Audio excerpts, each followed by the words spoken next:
ये कहानी है एक गांव की। गांव के किनारे एक पुरानी हवेली थी जिसे लोग भूतिया हवेली कहते थे।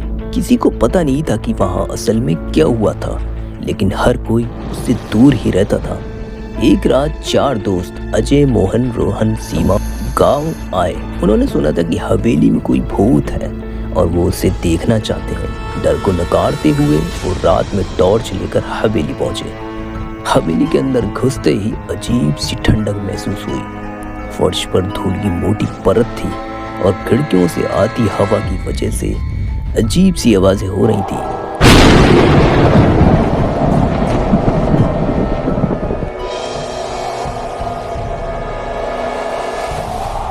अचानक नीलम ने देखा कि एक दरवाजा अपने आप खुल गया।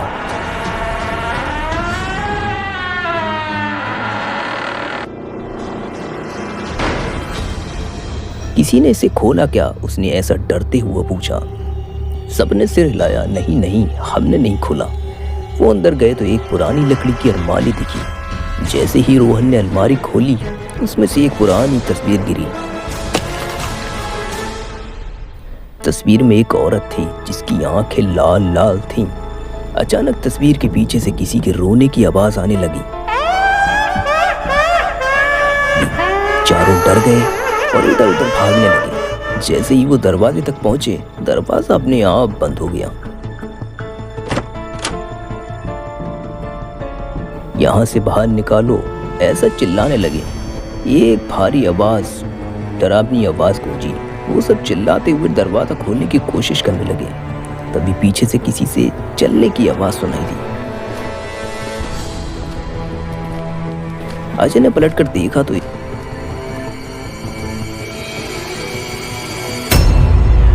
एक सफेद साड़ी में एक औरत खड़ी थी जिसका चेहरा अंधेरे में छुपा हुआ था। उसकी गर्दन से खून टपक रहा था। तुम लोग यहाँ क्यों आए हो? उसने चिल्लाते हुए पूछा। उसकी आवाज इतनी डरावनी थी कि चारों के पैर जमीन से चिपक गए। सीमा ने हाथ जुटाकर कहा, हम बस यहाँ देखने आए थे, हमें माफ कर दो। उस औरत ने चुपचाप उनकी तरफ इशारा किया और दरवाजा अपने आप खुल गया। चारों ने बिना कुछ सोचे समझे वहां से भागने फैसला कर लिया।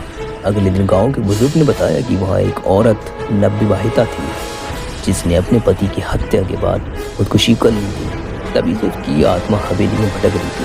उस रात के बाद चारों दोस्तों ने कभी भी ऐसी जगह पर जाने की हिम्मत नहीं की। अब हवेली अब भी वही है और लोग कहते हैं कि रात में वहाँ से अभी भी किसी के रोने की आवाज आती है।